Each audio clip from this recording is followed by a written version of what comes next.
Hello friends, आपण माने समस्त जानिथिबे कि ए वर्ष केन्द्रापड़ार लोकसभा निर्वाचन पई लढुचंदी सुपरस्टार अनुभव महांती।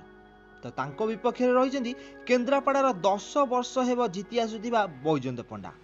अनुभव बीजेडी तरफ निर्वाचन लढुथिबा बेले बैजयंत पंडा बीजेपी तरफ केन्द्रापड़ा निर्वाचन लढुचंदी। गतकाली अनुभव महांती केन्द्रापड़ा निजर प्रचार आरंभ करछंदी, किंतु सोशल मीडिया सुनिया मिलुछि कि केन्द्रापड़ा अनुभव महांती विरुद्ध में बीजेपी तरफ बाबूसान प्रचार करेंगे, कारण बाबूसान मां अपराजिता महांती बीजेपी तरफ केबेठारू रही। हेले एने बाबूसान कहते कि मु राजनीति सब दूरे रहा चाहे, हेले समय आसिले मु राजनीति को निश्चित भाव में ओह्लैबी।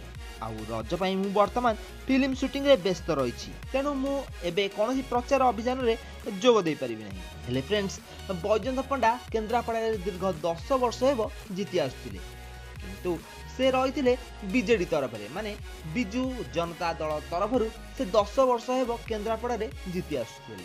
हेले गत किछ दिन मध्य बीजेडी तांको पार्टी बाहर कर देछि, तेणु से बीजेपी रे योगदान देछन्ती। ताल फ्रेंड्स, आपण माने कोन कहउछन्ती? दीर्घ 10 वर्ष हेबो जीति आसुथिबा बैजयंत पंडा ए वर्ष जीतिबे ना नुआ कर छिड़ा हेतिबा सुपरस्टार अनुभव महांती केन्द्रापड़ा ए वर्ष जीतिबे? निजर मत कमेंट बॉक्स रे कमेंट करंतु। आउ हॉलीवुड जगत सहित जोड़ा होता टिकनिकी खबर गुड़िक विषय जानवाई हेले आमर ये चैनल को सब्सक्राइब कर नियंतु, आउ पाखरे बेल बटन को दबाई दियंतु।